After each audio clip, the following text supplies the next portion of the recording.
माँ क्यों मर जाती है? बचपन में जब कभी ऐलान होता फलां की वालदा फौत हो गई है, तो मैं दौड़कर घर आता और माँ के दामन से लिपट जाता। माँ कभी गुस्से भी हो जाती, कमला है तुम की होया है। मैं इजहार से डरता था, मौत के नाम से डरता था। कभी कभी मैं सोचता कि मैं अपनी माँ से पहले मर जाऊंगा, लेकिन फिर सोचता कि माँ भी तो रोएगी। लेकिन फिर अगले ही लम्हे सोचता कि माँ के तो और भी बेटे हैं, मेरे पास तो एक ही माँ है। रात को जिद करके माँ के पास सोता,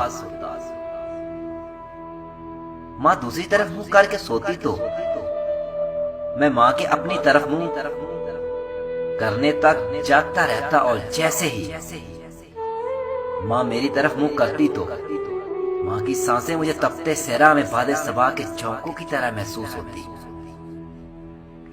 माँ के जिस्म की खुशबू मुझको अंबर से ज्यादा फैली लगती। उस दिन न जाने क्यों मेरे पांव मनोवजनी लग रहे थे। माँ मुझे अलविदा कहने दरवाजे तक आई। मैं रुखसत होकर गली की नुक्कड़ मुड़ चुका था, लेकिन मैं दौड़कर वापस आया तो माँ गली की नुक्कड़ के करीब तक आ पहुंची थी।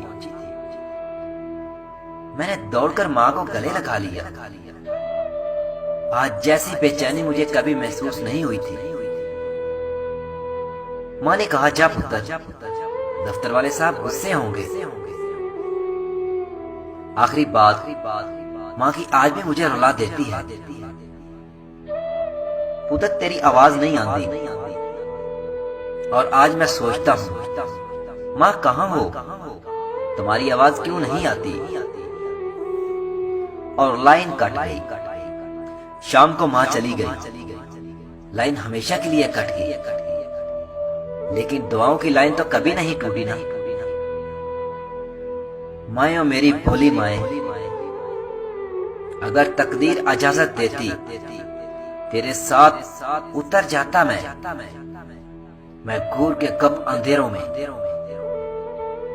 जिनकी माए हयात है अल्लाह इन्हें जिंदगी दे, और जिनकी माए वफात पा गई है अल्लाह इन्हें सब्र दे।